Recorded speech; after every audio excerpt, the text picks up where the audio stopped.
അതേസമയം ബി.ജെ.പിയുടെ പുതിയ സംസ്ഥാന ആസ്ഥാനമായ കെ.ജി. മാരാർ ഭവൻ കേന്ദ്ര ആഭ്യന്തരമന്ത്രി അമിത്ഷാ ഉദ്ഘാടനം ചെയ്തു.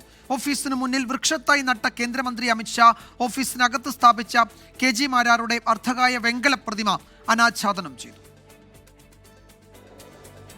സംസ്ഥാനത്തെ ബി.ജെ.പിയുടെയും ബി.ജെ.പി പ്രവർത്തകരുടെയും ദീർഘകാലത്തെ സ്വപ്നം യാഥാർത്ഥ്യമായി. സംസ്ഥാന ആസ്ഥാനമായ കെ.ജി. മാരാർ ഭവൻ കേന്ദ്ര ആഭ്യന്തരമന്ത്രി അമിത്ഷാ ഉദ്ഘാടനം ചെയ്തു.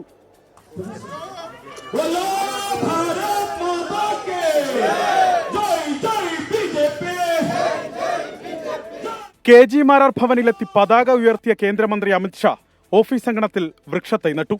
തുടർന്ന് നാട മുറിച്ച് കെട്ടിടത്തിൽ പ്രവേശിച്ച് വിളക്ക് കൊളുത്തി ഓഫീസ് ഉദ്ഘാടനം നിർവഹിച്ചു.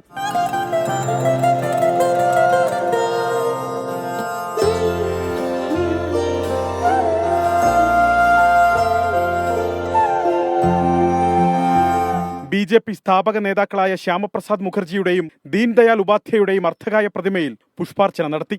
ഓഫീസിന്റെ നടുത്തളത്തിൽ സ്ഥാപിച്ച മുൻ സംസ്ഥാന അധ്യക്ഷൻ കെ.ജി. മാരാറുടെ അർദ്ധകായ വെങ്കല പ്രതിമയും ആഭ്യന്തരമന്ത്രി അനാച്ഛാദനം ചെയ്തു.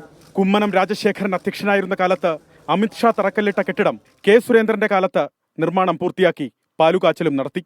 അത്യാധുനിക സൗകര്യങ്ങളോടെ സജ്ജമാക്കിയ 7 നില കെട്ടിടത്തിന്റെ അവസാന മിനുക്കുപണികൾ പൂർത്തിയാക്കിയാണ് അമിത്ഷാ ബി.ജെ.പി പ്രവർത്തകർക്ക് സമർപ്പിച്ചത്. അലക്സ് റാം മുഹമ്മദ്, 24, തിരുവനന്തപുരം.